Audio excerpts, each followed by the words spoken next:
Hey, what's up guys? Today I'll show you a horror film, ROKUROKU, The Promise of the Witch.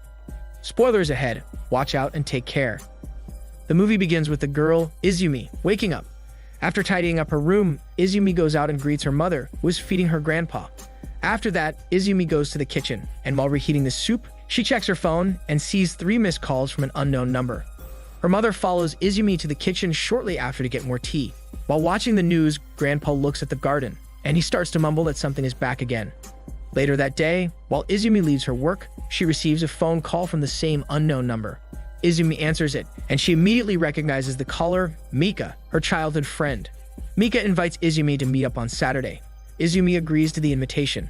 The scene then transitions to the first anthology story entitled The ROKUROKU-THE.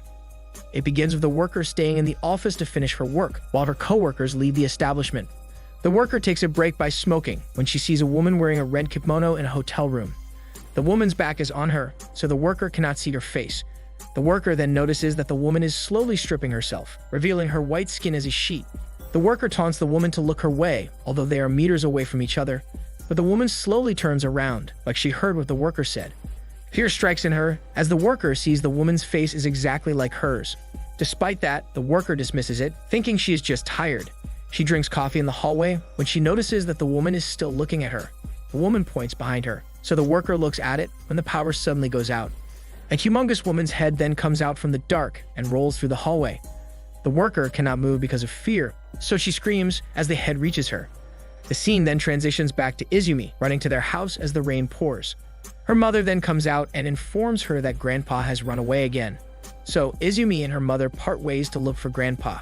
After a while, Izumi finds him sitting on the sidewalk, so she immediately goes to him. Izumi helps her grandpa walk, while he repeatedly mumbles that something from the garden keeps staring at him. The scene then transitions into the second story entitled Karakasa. It begins with the collector driving on a rainy night. While driving, the collector calls someone and rudely talks to a debtor. The collector works for a finance company, and the debtor cannot pay on time. The collector shouts, taunting the debtor to call the police. Fed up by his rude attitude, he wishes the collector to go to hell. However, the collector just laughs and taunts the debtor even more before dropping the call. The collector then dials another number when he suddenly sees a woman in a yellow raincoat holding a red umbrella. The collector immediately stops the car and goes out to check the woman, who mysteriously disappears. Although confused, he walks to return to his vehicle when mud splashes onto his newly bought shoes. So the collector finds a public restroom and cleans his shoes. After that, he takes a piss when he notices writing on the wall. He uses his lighter and reads the phrase, "Go to hell." He then senses a presence behind him, so he checks it out. The collector opens his car and water comes out from it. He then sees the woman, so he rudely comes up to her when he realizes she is standing on one ass-kicking leg. The woman hops to face the collector, who puts out his knife to fight her.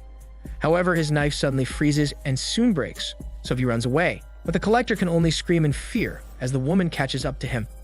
The scene then returns to Grandpa shaking his charm-covered cane at an invisible being in their garden. The ladies see him and they are confused by his behavior. The mother then shares an old saying from the grandpa: when people do not realize they are dead and wander with regret, it will harm humans. Afterward, Izumi prepares to leave when Grandpa stops her and gives her a charm like his. Grandpa insists that Izumi takes it with her wherever she goes. After that, Izumi leaves and waits for Mika. The scene then transitions into the third story entitled Yume Bazu. It begins with a boy fishing with his friend and a man. The boy catches an antique carved piece of wood instead of a fish. The boy looks through the hole and claims that something came out from the sea. His friend is confused because he does not see anything. So the boy gives him the wood. The friend looks through the hole and he also sees something. The two of them start to panic as they see it coming towards them. A man asks the boys about it, but they run away while screaming in fear. Curious, the man looks through the hole and sees a strange monster stopping in front of him. The monster opens its mouth and numerous hands come out instead of teeth, while its eyes are made of a woman's face. The man just stands there, appalled by the creepy monster. The scene then returns to Grandpa watching the news about the same man who is now missing. Meanwhile, Mika finally arrives, and the two talk like a decade has not passed. Afterward, they walk to find a place, while behind them are two men holding cameras.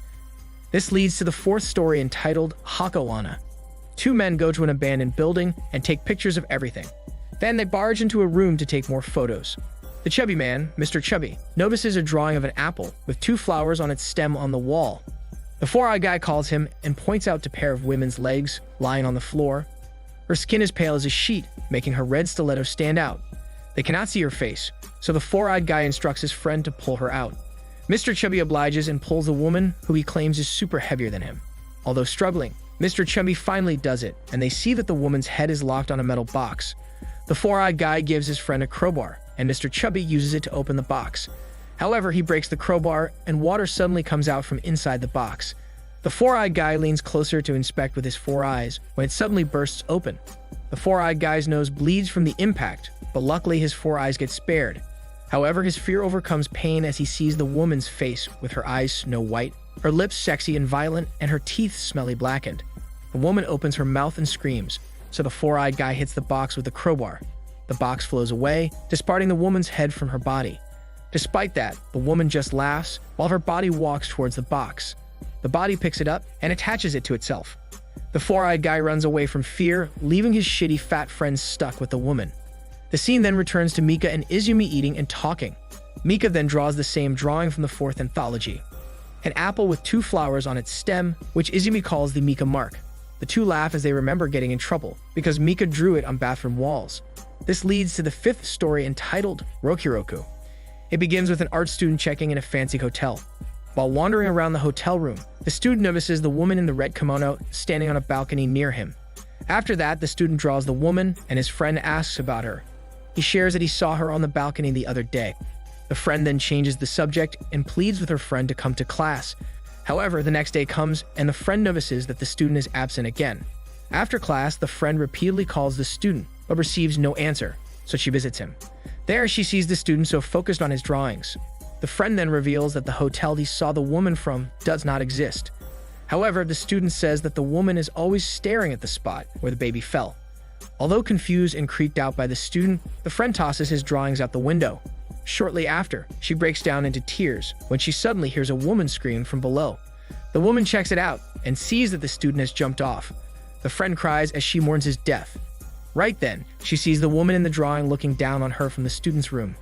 His other drawings then start to fall, and the friend notices a drawing of the woman with an elongated giraffe's neck that reaches the ground. Realization hits her, but it's too late because the woman's head already has her position.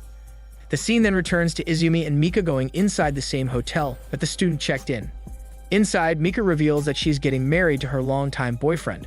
However, her fiancé is in debt. Mika excuses herself and goes to the bathroom to avoid Izumi's questions. Izumi checks Mika's phone and sees 58 missed calls from her fiancé. The phone then rings for 59th time, so Izumi reluctantly answers it. She hears a man shouting and threatening Mika to come home, or he will kill her. Izumi immediately ends the call, and the scene transitions to the 6th story entitled Nekomek. It begins with 2 women chatting about an elderly man in their neighborhood. Their chat gets interrupted when one of the women's children arrives pushing a stroller. The girl explains that a strange lady from the cat park gave her the stroller.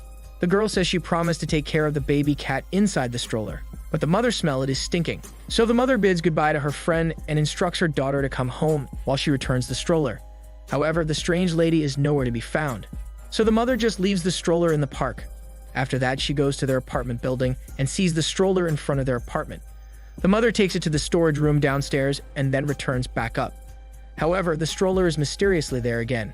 Although creaked out, the mother takes it outside and tosses it to the ground. She returns back up, and finally, it is not there anymore. The mother sighs in relief, but fear strikes her again as she hears the stroller getting pushed. She looks behind and sees a strange lady pushing the stroller. The mother tries to open their apartment door, but it does not budge. So she just watches in fear as the lady repeatedly clashes the stroller to the wall. The lady then stops and snarls at the mother like a cat. The mother immediately runs away and goes downstairs to hide. However, the lady still catches up to her. After that, the girl opens their apartment, expecting her mother standing outside. Instead, she finds the stroller in front, and inside is a human's head covered with bandages. The scene then changes to the 7th story entitled Hit of Sumek. It begins with a nurse going inside a room to check a patient, but mysteriously, the room is in a mess. While the patient walks around like a zombie, her bones crack in every movement. The nurse approaches the patient when her glasses suddenly break and fall to the ground. The patient slowly turns around, and her unique yet creepy eye stands out. The nurse looks for her glasses, but she cannot find them. so she calls the front desk and reports the patient. However, the front desk informs her that the patient in that room has left the hospital earlier that evening, and no one is supposed to be in the room. The nurse cannot move as she realizes what just happened. The patient then grabs the nurse and plays with her right eye. The scene then returns to Izumi confessing to Mika that she answered her phone. Izumi apologizes for her actions because she just wants Mika to be happy, and marrying her abusive fiancé will not do that. However, Mika is too angry to focus on that, so she says hurtful words at Izumi. As they confront each other, Izumi's hair clip suddenly breaks in half, and it is followed by a phone call from her mother. Izumi answers it and hears her mother's frantic voice saying something about Grandpa. This leads to the 8th story entitled Karmitaki. It begins with an old man and a gentleman taking a break from construction work. The old man shares that grandchildren are more adorable than a child. As soon as he says that, a mysterious thing suddenly slashes his grandchild's photo. They search around thinking it is a bad omen. It attacks again by slashing his cigarette and the metal tubes, causing an accident that hurts the gentleman.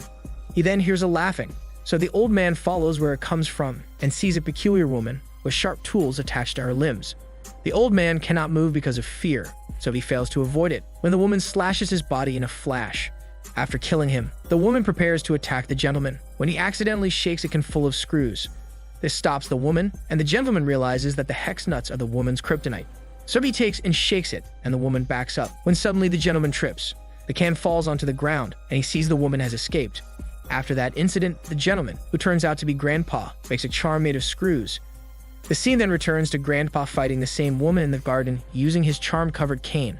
On the other side, Izumi excuses herself to Mika and prepares to leave the hotel when they hear something crashing to the ground. This leads to the last story entitled Daidara. It begins with a woman praying on an altar on a rooftop. When she receives a phone call, she answers it, and her friends ask where to find her. She tells them to go to the rooftop when a powerful wind throws her off. Although confused, her friends follow her directions and go to the empty rooftop. They also pay respect to the altar when they suddenly hear their drunk friend. They instruct her to use the stairs, but she remains unmoved as she notices a woman's titan figure squatting near her friends. They get confused because of her reaction, so they look behind and see the woman, who screams so loud at them that they get thrown off. Right then, the scene returns to Izumi and Mika, who check out what have fallen off after hearing the strange sound. There, they see the drunk girl's body. They immediately run away to the exit as more bodies fall to the ground. However, the entrance is locked, so Izumi calms Mika to look for another exit. The two wander the hotel until they end up on a floor and see a hotel room with 666 on its door. The two are stunned, as their memories of being in the same place as kids play in their minds. They go inside a strange building and cannot get out, so they wander and end up opening the hotel room, where they see a woman in red kimono who turns out to be a witch. Mika breaks down into tears and suddenly confesses that she is pregnant. She has promised the witch that she will give her child to her. The room then moves on its own like a puzzle, but it quickly stops. The room then opens on its own, and they see the witch inside. She stands up, elongates her giraffe neck, and reminds Mika about the promise. Mika runs away from fear, so the witch faces Izumi, who accidentally shakes her charm. The witch vanishes because of that, and Izumi realizes that Grandpa's charm is the witch's kryptonite. Meanwhile, Mika frantically tries to escape the witch, continuously hiding, but her gasps of fear endanger her. Izumi suddenly comes out and shuts up Mika. They then run away when they suddenly get into a dimension and ends up in the sea, where they face the sea monster. The two protect themselves as the sea monster attacks them. However, they end up in another dimension, encountering the humongous head. The two immediately run away and lock the door. They then get to another dimension, where they face the one-legged woman.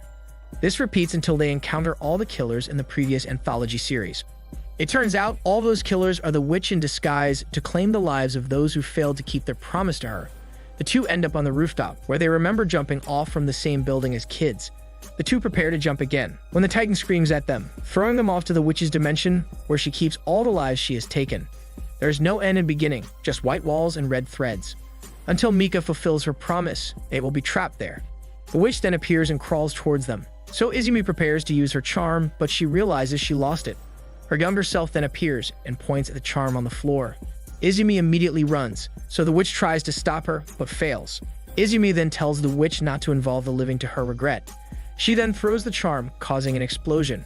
However, it just injures the witch's right eye. As her power decreases, she accidentally opens the portal to the real world. So Mika instructs Izumi to run, while she distracts the witch. Mika promises to follow, so Izumi waits for her to distract the witch. Mika faces the witch and claims that she will never give her child. Izumi slowly walks towards the portal, but the witch still sees her and reminds Izumi about a promise. It turns out Izumi promised the witch too, but she cannot remember what it is. Although confused and scared, Izumi just takes Mika and runs with her. The witch follows them and catches Mika. Izumi tries to retake Mika's hand, but it's too late. The film ends with Izumi watching the haunted hotel building leaving, using the numerous hands as feet underneath. Izumi still wonders what she promised, and she worries because the witch will surely return to collect her promise along with the terrifying hotel. This is Daniel CC Movie Channel. Stay safe and enjoy your day.